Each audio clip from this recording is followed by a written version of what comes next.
জগন্নাথ বিশ্ববিদ্যালয় ছাত্র সংসদ নির্বাচনের ভোট গণনা যান্ত্রিক ত্রুটির কারণে স্থগিত রয়েছে বলে জানিয়েছেন যোগসু নির্বাচন কমিশনার ডক্টর আনিসুর রহমান। তিনি জানান, ভিপি ও জিএস প্রার্থীদের সাথে নির্বাচন কমিশন ও ভিসির বৈঠক অনুষ্ঠিত হচ্ছে।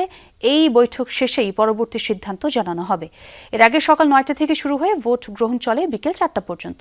ভোট গ্রহণ শেষ হলেও গণনার প্রস্তুতি নিতেই চলে যায় ২.৫ ঘণ্টা। এরপর সন্ধ্যা ৬:৩০টার দিকে গণনা শুরু করার ঘোষণা দিলেও নিয়ন্ত্রণ কক্ষের অব্যবস্থাপনায় বন্ধ রাখা হয় গণনার কাজ। তবে ২.৫ ঘণ্টার ব্যর্থ চেষ্টার পর ভোট গণনা শুরু হলেও ৩ ঘণ্টায় শেষ করতে পারেনি একটি বিভাগের ভোট গণনাও। দিনভর চলা এই নির্বাচনে কেন্দ্রীয় সংসদে ৬৬% এবং হল সংসদে ৭৭% ভোট পড়েছে।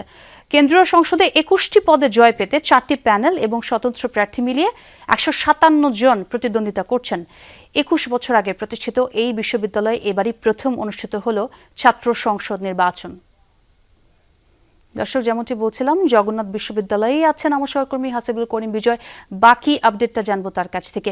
বিজয়, শুনতে পাচ্ছেন নিশ্চয়ই, ভোট গণনার যে কার্যক্রম সেটি কিছু সময়ের জন্য স্থগিত করা হয়েছিল। এখন সেখানকার চিত্র কেমন দেখছেন এবং ফলাফল পেতে কতখানি বিলম্ব হতে পারে, কি দেখছেন আপনি?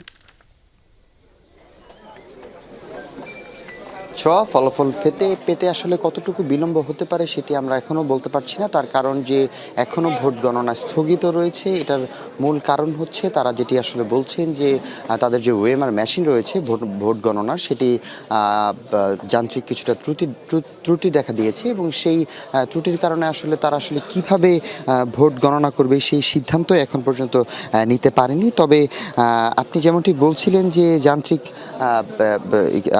বলছিলেন যে স্থগিত রেখে আসলে ভিসি পদপ্রার্থী এবং জিএস পদপ্রার্থী যারা আছে তাদের সাথে নির্বাচন কমিশনার এবং ভিসির একটি রুদ্ধদ্বার বৈঠক এখনও চলমান রয়েছে এবং সেই বৈঠকের পর আসলে মূলত জানানো হবে যে ভোট গণনা আসলে কিভাবে করা হবে। যান্ত্রিক ত্রুটির কারণে ওএমআর মেশিনেই আসলে কি ভোট গণনা সম্ভব কিনা সেটি নিয়ে তারা আসলে এখনও দ্বিধাদ্বন্দ্বে আছে। তবে এখানকার সার্বিক যে পরিস্থিতি আমি দেখতে পাচ্ছি যে এখন শিক্ষার্থীদের মধ্যে একটি উদ্বেগ উৎকণ্ঠা কাজ করছে, কারণ যেহেতু জগন্নাথ বিশ্ববিদ্যালয়ের এটি প্রথম কেন্দ্রীয় শিক্ষার্থী সংসদ এবং হল সংসদ নির্বাচন এবং এই নির্বাচন নিয়ে তাদের একটি বেশ প্রত্যাশার জায়গা রয়েছে। তো সব কিছু মিলিয়ে যদি বলি যে এখন যারা আসলে এই কেন্দ্রীয় কক্ষে, নিয়ন্ত্রণ কক্ষে যারা রয়েছে তারা সবাই অপেক্ষায় আছে যে পরবর্তী ঘোষণাটি আসলে কি আসে, কিভাবে আসলে ভোট গণনা। জি বিজয়, অনেক ধন্যবাদ আপনাকে।